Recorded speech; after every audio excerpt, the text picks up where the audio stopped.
왜 안 넘어가냐?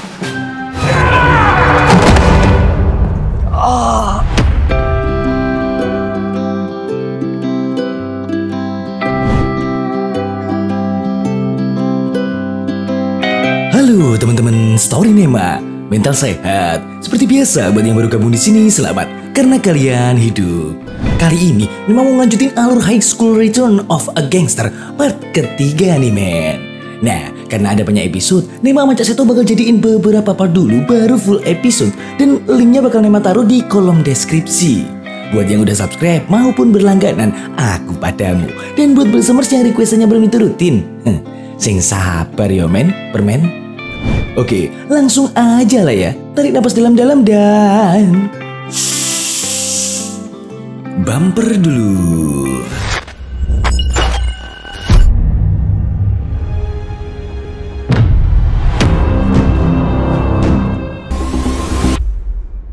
동수다.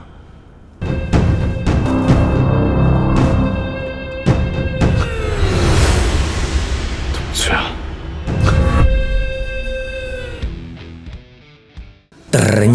Ternyata penculikan tersebut dilihat oleh Sekyung yang langsung berusaha mengejar Kim men. Namun Sekyung gagal nyelamatin Kim, terus nemuin HP Kim yang jatuh. Karena itu Sekyung terpaksa ngehubungin ayahnya buat minta bantuan untuk menyelamatkan Kim. Sementara Kim yang berada di markas Dongsu tanpa sengaja malah bersikap kayak Kim sang wakil gangster dengan menyuruh Dongsu sama Jongchul berhenti dari tindakan mereka. Dongsu yang gak tahu kalau anak SMA yang ada di depannya adalah Kim mantan bosnya, tentu aja dia gak terima dan langsung nyuruh bawahannya buat ngebogem dia. Namun Kim bisa dengan mudah mengalahkan para bawahan Dongsu, dan karena itulah Jongchul terpaksa turun tangan. Lalu Kim langsung berniat ngebanting Jongchul, tapi gagal gara-gara tubuh Yeon masih belum cukup kuat. Oleh sebab itulah Jongchul pun berhasil ngalahin Kim dengan gampilnya men. 왜 안 넘어가냐?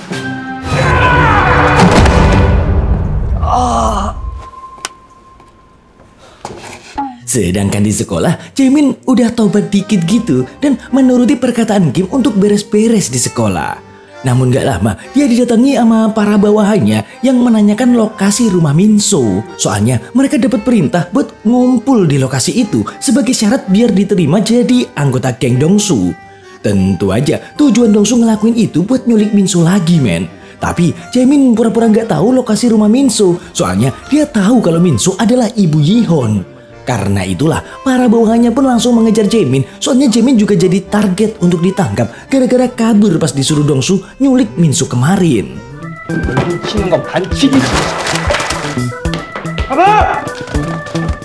Di tempat lain, Sekyung khawatir dan masih kepikiran tuh sama Kim, soalnya sampai saat ini dia nggak ada kabar sedikit pun.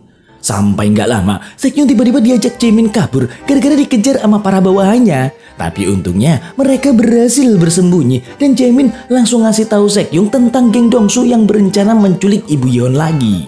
Ngedenger itu, Sekyung pun jadi makin khawatir, soalnya saat ini Yeon atau Kim juga lagi diculik men.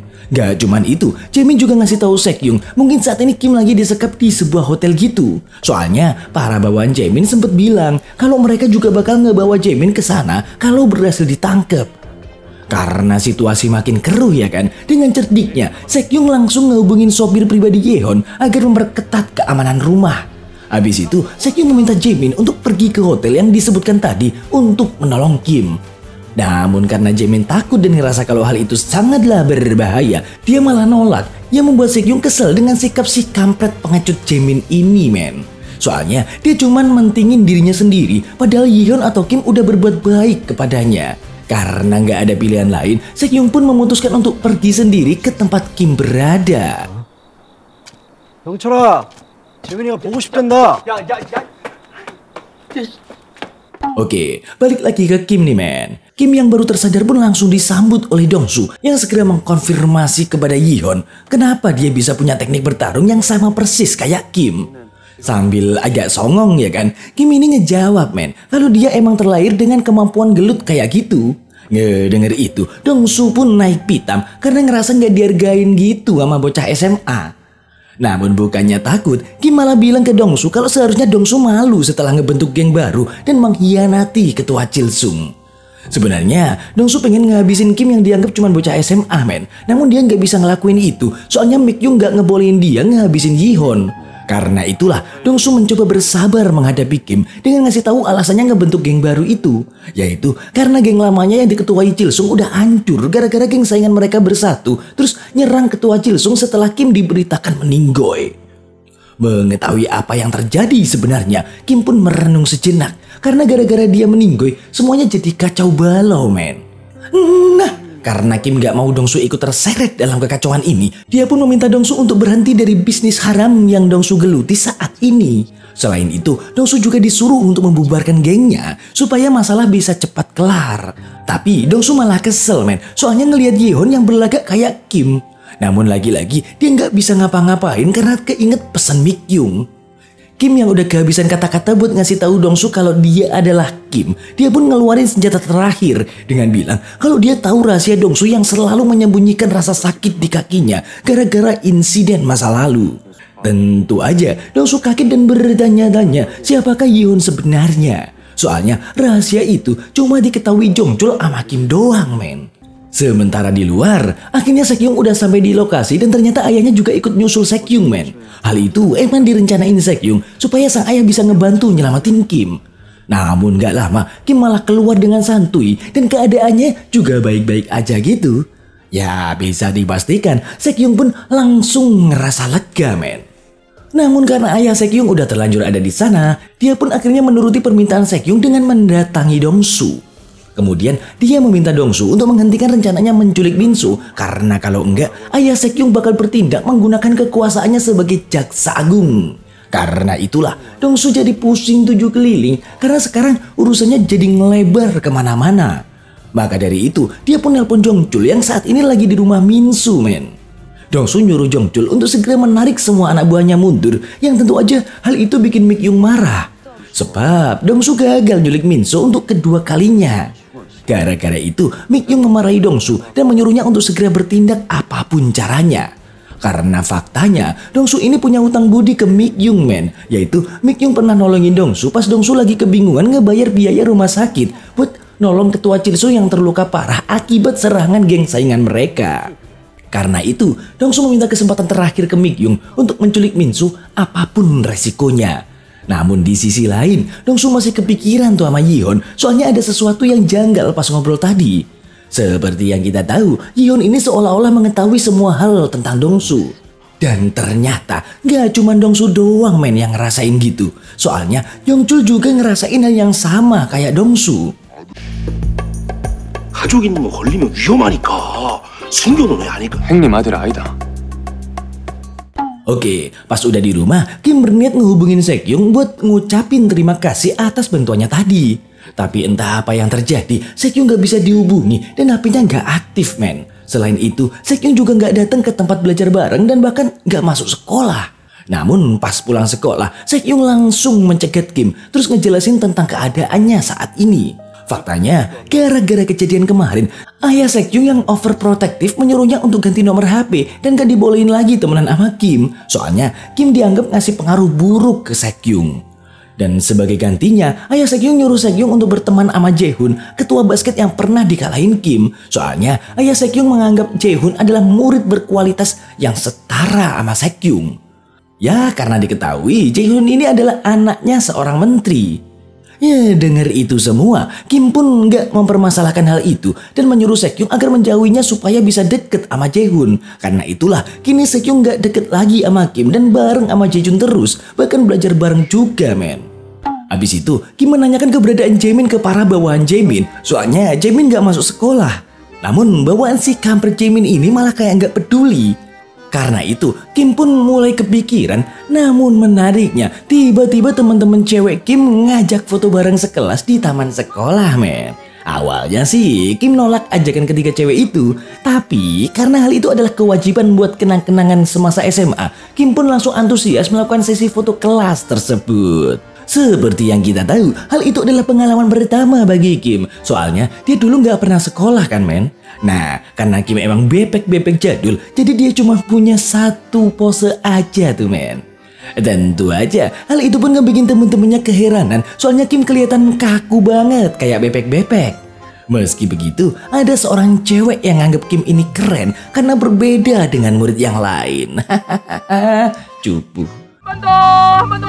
하나, 둘. 엄지. 마지막으로 인상을 그렇게 쓰면 어떻게 해? 웃어야지. 손가락 모양이 좀 이상한데? Sepulang sekolah, Kim menemui Jaemin yang saat ini kerja part-time di toko swalayan, men. Kim nanya ke Jaemin, kenapa dia nggak pernah masuk sekolah. Dikasih tahu deh tuh, kalau Jaemin nggak masuk sekolah gara-gara diincer bawahannya untuk diserahin ke Dongsu gara-gara kabur pas nyulik Minso tempo hari. Ngedengar itu, Kim pun menyuruh Jaemin untuk kembali masuk sekolah karena dia akan menyelesaikan masalah yang dihadapi Jaemin dengan caranya sendiri. Sampai tiba-tiba Kim ditelepon Sekyung yang kayak sedang ketakutan gitu, men. Setelah mendapat kabar kalau Sekyung berada di jembatan tempat Yihon mencoba menghabisi nyawanya, Kim langsung OTW ke sana dan untungnya Sekyung masih baik-baik aja, men. Mengetahui kalau Sekyung tertekan akibat kekangan ayahnya, Kim pun mengajak Sekyung healing ke sebuah pantai yang gak pernah dikunjungi Sekyung sebelumnya. Di momen inilah akhirnya Sekyung merasakan kebebasan setelah bersahabat dengan si kampret Kim ini, men.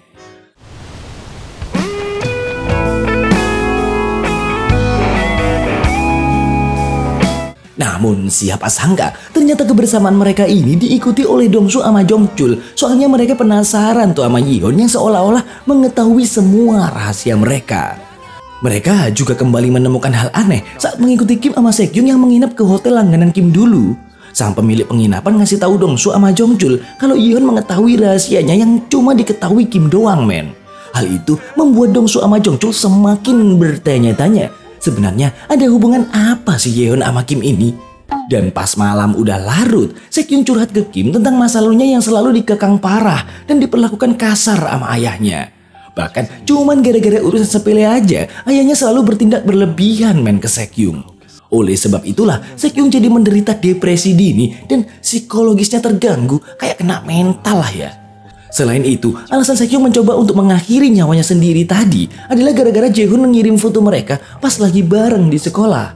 Seperti yang kita tahu, hal tersebut emang dilarang keras oleh ayah Sekyung, tapi saat itu Sekyung memberanikan diri menentang larangan ayahnya untuk yang pertama kalinya. Soalnya dia udah gak kuat dan pengen bebas kayak orang lain pada umumnya. Ngedenger itu semua, Kim pun ngasih saran, men, ke Sekyung supaya nggak terlalu nyalain diri sendiri. Soalnya menurut Kim, ayah Sekyung lah yang bersalah karena mindsetnya yang nggak relevan dengan zaman sekarang.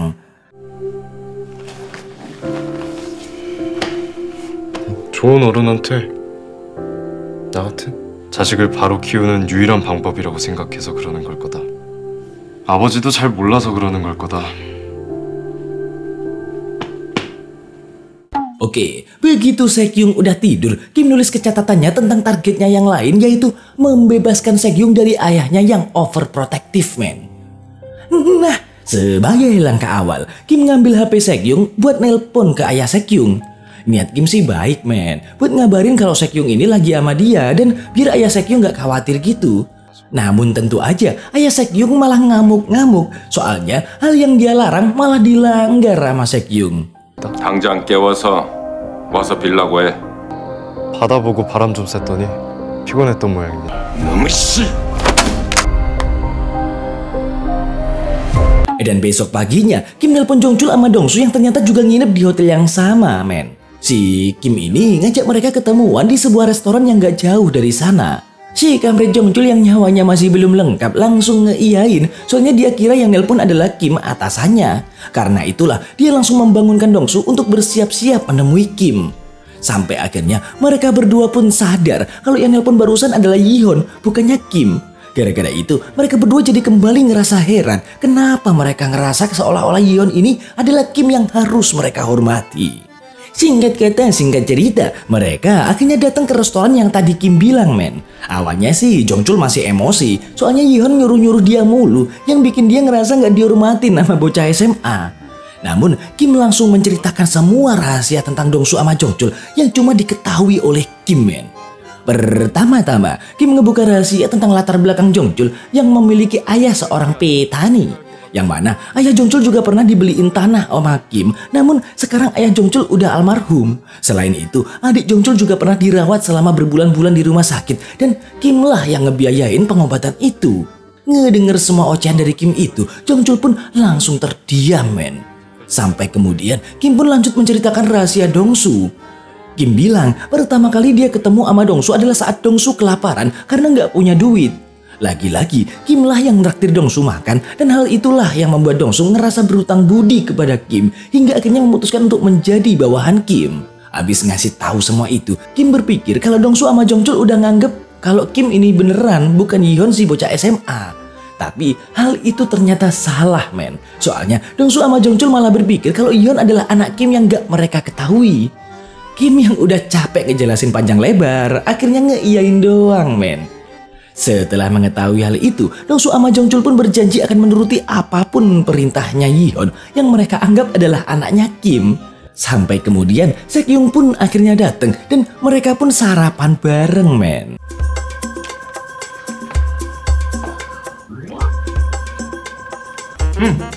와서 먹어라. 여기는 이제 내 동생들. 안녕하세요. 안녕하세요. Begitu beres, Kim sama Sekyung pergi ke sekolah, tapi Sekyung kelihatan kayak ketakutan gitu. Karena dia tahu kalau ayahnya bakal ngamuk sejadi-jadinya gara-gara habis kabur dari rumah dan main sama Kim. Dan begitu sampai di kelas, Kim ngelihat kalau Jaemin masih belum masuk sekolah karena takut para bawahannya ngebawa dia ke tempat Dongsu. Maka dari itu, dia langsung mendatangi bawahan Jaemin dan menyuruh mereka biar nggak ngeganggu Jaemin lagi.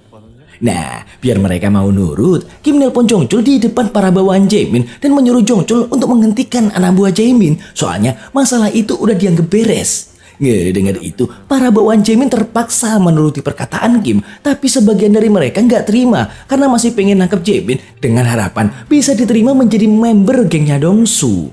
Namun tiba-tiba Kim sama Sekyung dipanggil bu guru BK untuk datang ke ruang konseling, men.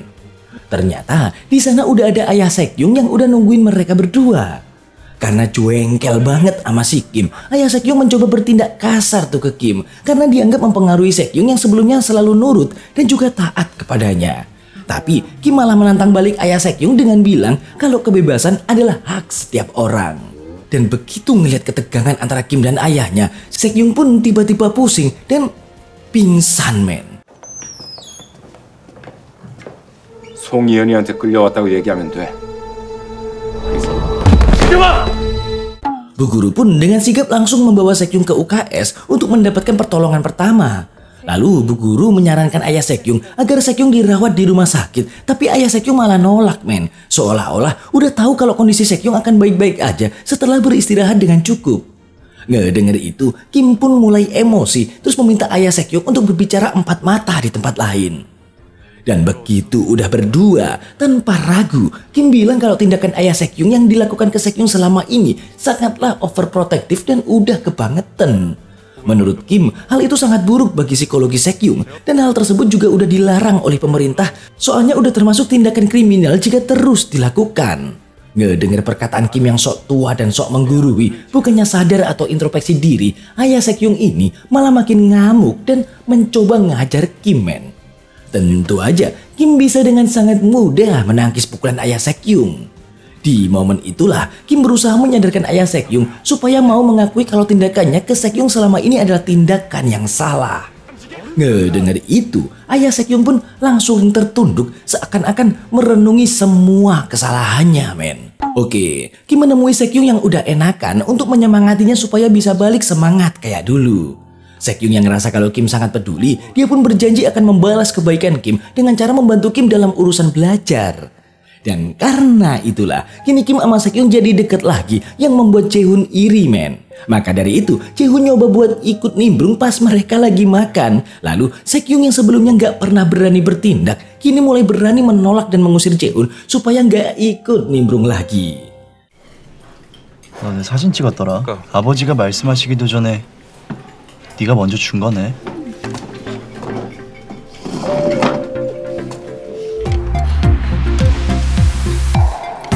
Abis makan, pas pergi ke ruang belajar, Kim nemuin sebuah botol minuman kaleng di mejanya yang ada tulisan penyemangat dari cewek yang naksir Kim, men. Tapi lucunya, Kim malah salah paham dengan bilang kalau cewek yang ngasih minuman itu punya selera minuman yang sama kayak dia. Ngeliat itu, Sekyung cuman bisa geleng-geleng kepala, men. Soalnya Kim ini gak peka banget kalau ada seseorang yang naksir ke dia. Di tempat lain, Jaemin yang baru pulang kerja part-time tiba-tiba disamperin oleh para bawahannya, men. Ternyata mereka semua masih belum puas dengan keputusan Jongchul yang ngelepasin Jaemin gitu aja. Soalnya mereka masih berharap diterima menjadi anggota geng Dongsu kalau berhasil ngebawa Jaemin ke hadapan Dongsu. Dari situlah Jaemin akhirnya tahu kalau dia udah gak jadi incaran Dongsu gara-gara tindakan Kim. Meski hal itu membuat Jaemin cukup senang, tapi kini dia harus ngeladenin anak buahnya sendiri yang masih aja kekeh ngebawa dia ke Dongsu, men. Hingga akhirnya pergedebukan pun tak terhindari.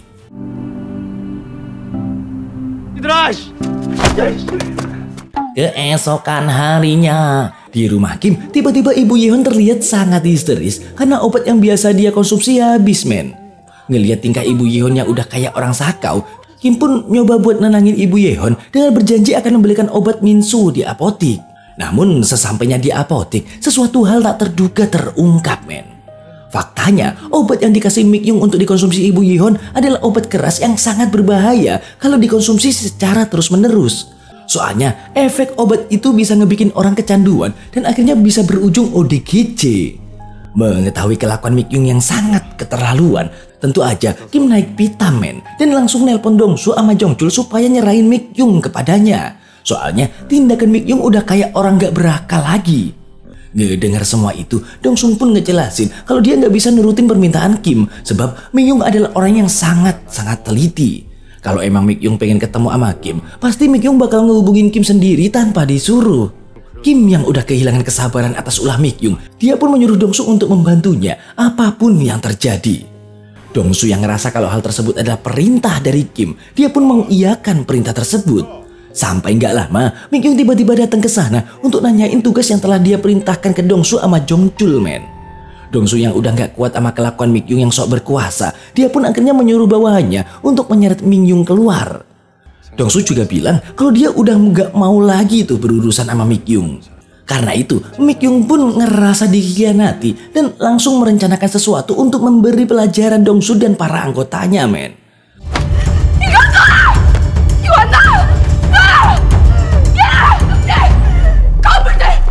Lalu, pas Mik Yung keluar dari sana, dia nggak sengaja ngedenger obrolan bawahan Jaemin yang kebetulan ada di sana, men. Yang mana mereka lagi ngobrolin ketidaksukaan mereka terhadap Kim di sekolah.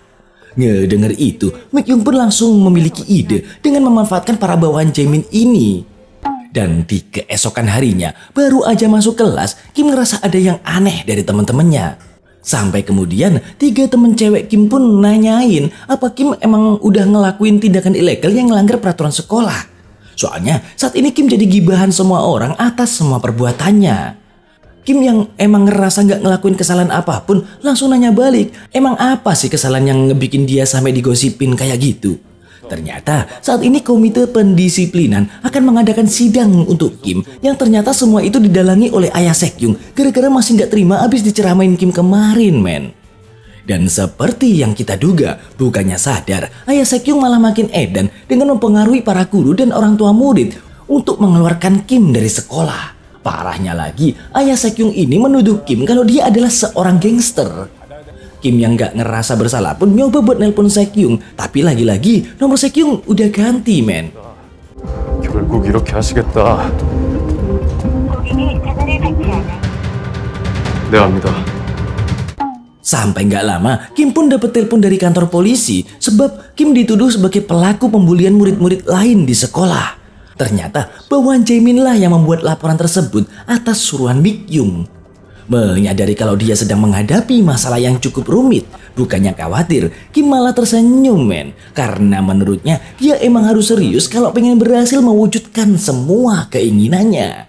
Sampai kemudian...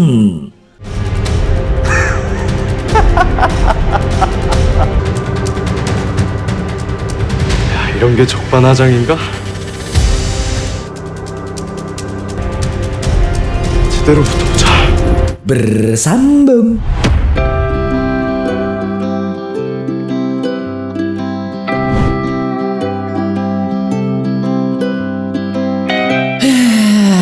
Ending yang menggetarkan bulu hidung.